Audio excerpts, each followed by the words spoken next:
దగ్గరగా అర్థం చేసుకునేందుకు అవకాశం ఉంటుంది.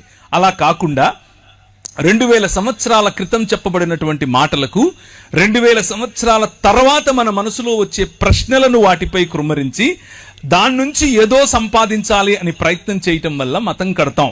అదే ప్రపంచ క్రైస్తవ సముదాయంలో అనేక శాఖలుగా భిన్న భిన్న సమయాల్లో భిన్న భిన్న శాఖలుగా విడిపోయినటువంటి క్రైస్తవానికి ఉన్నటువంటి ఒక ఐడెంటిటీ.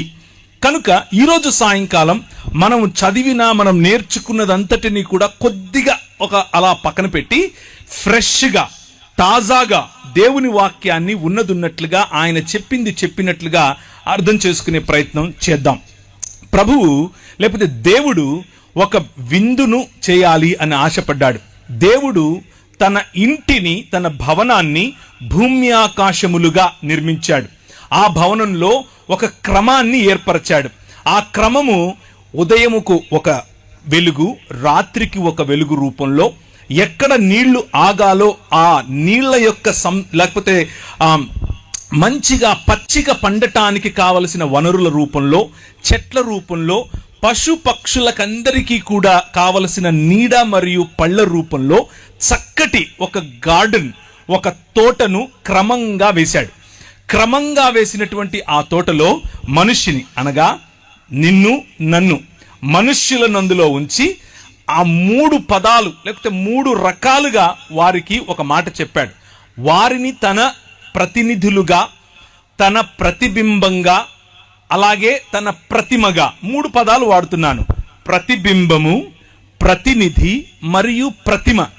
ఆయన నిర్మించినటువంటి ఆయన ఆలయంలో అనగా భూమి ఆకాశములు అనేటటువంటి ఆలయంలో మనిషిని ఆయన ప్రాణ ప్రతిష్ఠ చేసి తన ప్రతినిధిగా ఉంచాడు. ప్రాణ ప్రతిష్ఠ చేసి ప్రతిబింబంగా ఉంచాడు. ప్రాణ ప్రతిష్ఠ చేసి ప్రతిమగా ఉంచాడు. అలా ఉంచినటువంటి మనిషిని ఏమని చెప్పాడు అనంటే, నువ్వు నా స్వరూపము, నా పోలిక గనుక నేను నీకిచ్చే అధికారముతో ఈ ప్రపంచాన్ని అనగా ఈ భూమిని ఫలించు, విస్తరించు, భూమిని నిండింపచేయి, అభివృద్ధి చెందు మరియు దానిపై ఏలుబడి చేయమన్నాడు, రాజ్యం చేయమన్నాడు. దేవుని రాజ్యము యొక్క ప్రతినిధి మనిషి, దేవుని స్వరూపము యొక్క ప్రతిబింబం మనిషి, దేవుని స్వరూపము యొక్క ప్రతిమ మనిషి. దేవుని రాజ్యము యొక్క ప్రతినిధి, దేవుని పోలిక యొక్క ప్రతిబింబం మరియు దేవుని స్వరూపము యొక్క ప్రతిమే మనిషి. ఈ ఆలయాన్ని ఆయన నిర్మించినటువంటి భూమి ఆకాశము